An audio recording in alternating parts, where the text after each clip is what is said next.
Well, Paco, thank you for accepting to speak to us. My first question is, how do the consumer habits change as technology changes? One of the things that we know is that the divide used to be between men and women. Men were hunters, women were gatherers. In the 21st century, one of the defining issues that we have is this. My 14-year-old daughter has one of these grafted to her left hand. It is the way she accesses information.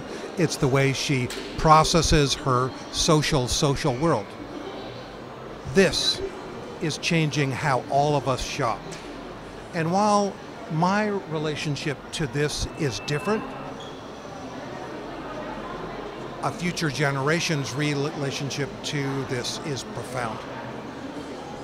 Especially in developing nations like Turkey, what would you suggest to retailers? One of the most important aspects of being a merchant in the 21st century is, where do I go for inspiration? One of the things that I believe fervently for Turkey is that you need to look at other emerging markets as a source of inspiration for you.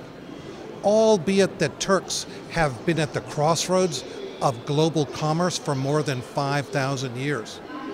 But if I were looking for inspiration now, I wouldn't go to France or Germany or the UK or the US. I would go to Brazil, I'd go to Mexico, I'd go to China.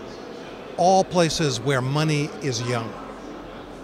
Can the Turkish retail sector follow the developments in the global market closely? I think the world is shrinking. If I walk the streets of Istanbul, I see the genetic strains of 5,000 years reflected in who are Turks. It is appropriate that Turks look out across the broader world and start to absorb the lessons that they gave the world over millenniums at the crossroads of modern shopping.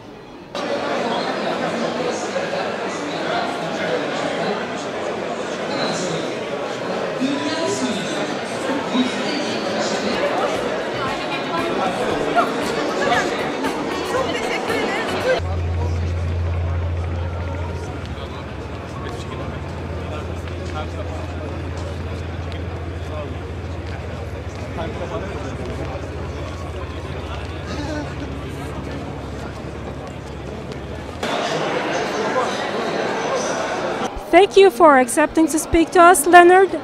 My first question is, how did the virtual identities that were created with the commercial internet affect purchasing behavior? Well, I think when you have first the realization that there are two parts of us, that we've evolved into two people. We have the physical self and the person that we are in our face-to-face interactions, and they have our virtual identities, the people that we've become in non-face-to-face interactions. And I think the first thing is to recognize that they're two different people. And when you're very different characteristics, very different behaviors, and one of the key differences which affects purchasing, especially for a consumer, is their trust. Trust factor is much, much more high when you're dealing with your virtual self than your physical one. So it affects purchasing in a lot of ways, because when you're online, you tend to be much more trusting of the environment than you do when you're physically actually at a location, which would be counterintuitive. A lot of people would think it would be the other way around. So that's one of the major ways, but the important thing is just to recognize that there are two different identities and two different people. And how important is your social graph? Or how many people you are connected to on the internet?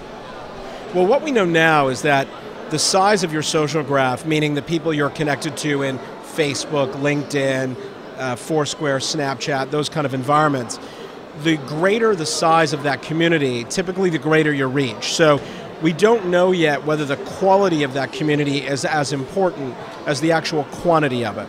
That the size of that reach affects everything from your ability to influence, your ability to have inbound information. So what we know today is that the larger that social graph is, typically the wealthier, happier, in better relationships, and you're typically in a better position around being informed around job opportunities.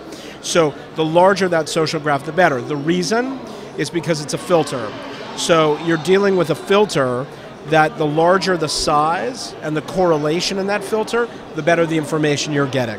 So will that change over time? Maybe, but for now it's about the size, not the quality. And what are the opportunities in retail for developing countries like Turkey? Yeah, I think this is really important. Because the world is effectively being rewritten from the ground up, the internet has, and that's much of what I'll talk about this morning, the internet has effectively put this new foundation down. So the concept of the developing world and the developed world, in a way, are going to be eroded. They're going to erase. So there's a massive opportunity for the BRIC countries in the developing world to actually out-innovate the current Western world. So because of mobile and the web, you can start to see leadership in retail, food retail, any sector of retail from countries outside of the Western world. You can see it in the way currency is used in countries like Kenya. You can see it in different models that are created around shopping in Russia and China. So the concept of developed versus developing is going to erode, and I think it's important for countries like Turkey to look at that opportunity as having no boundaries. This is the opportunity to lead, not the opportunity to follow. Thank you very much for your time. My pleasure.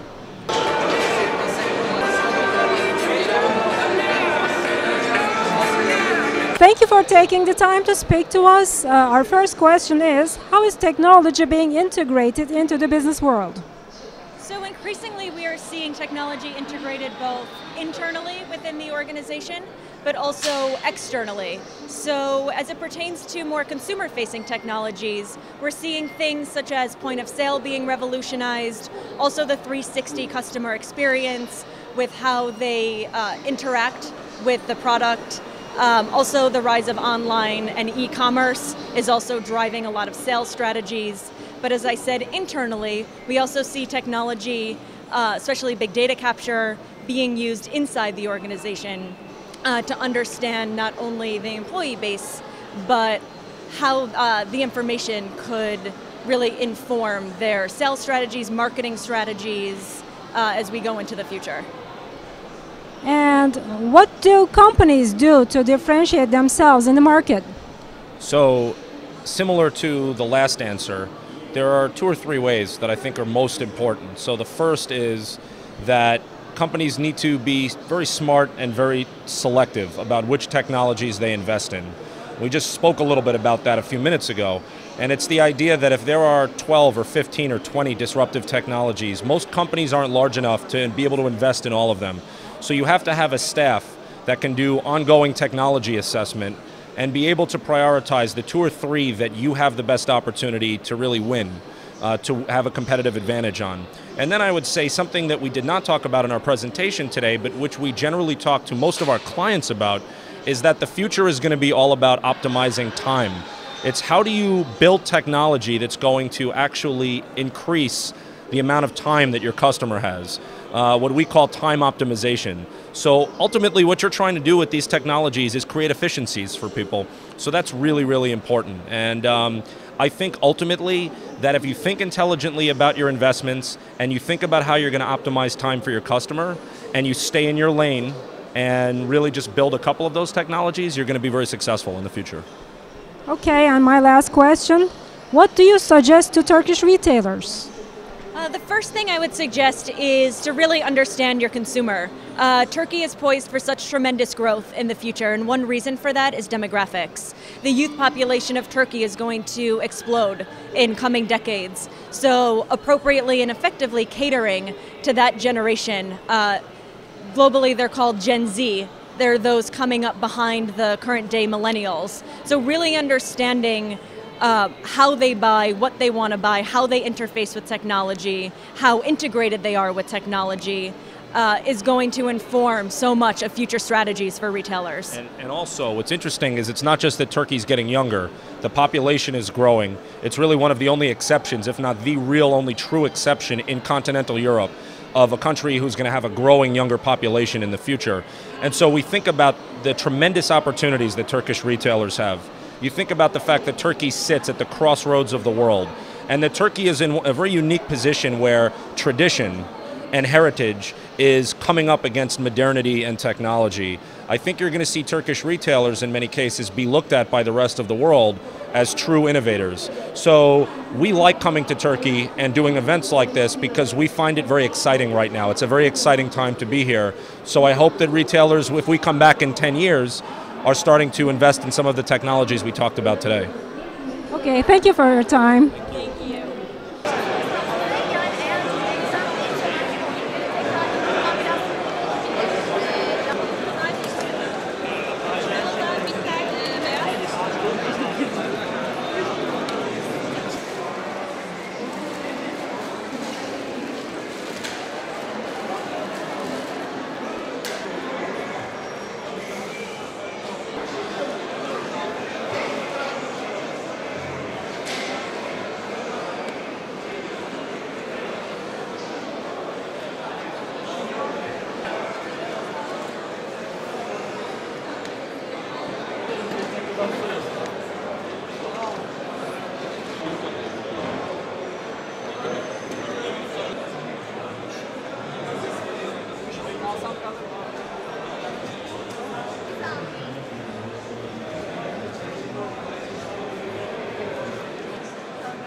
Ben ödeyeceğim abi, ödeyeceğim.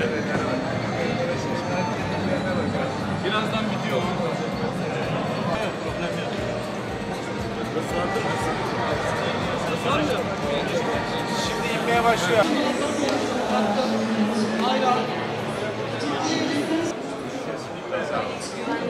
Dinamik bir kere yani. Ben de arkadaşın en çok şeylerden biri bence.